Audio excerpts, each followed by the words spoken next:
Usta kimdir? Mənim usta. Kimi qırxırsınız? Nə? Mən adlı sanlı bərbərəm. Kivi nədir? Mən ancaq saç qırxıram.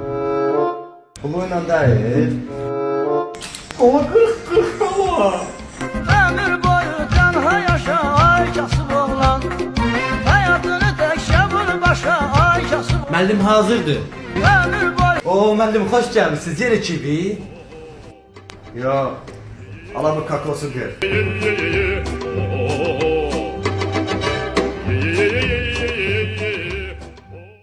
Salamünaleyküm. Usta mənim bir dənə saçımı qırxda tez bazar. Nə?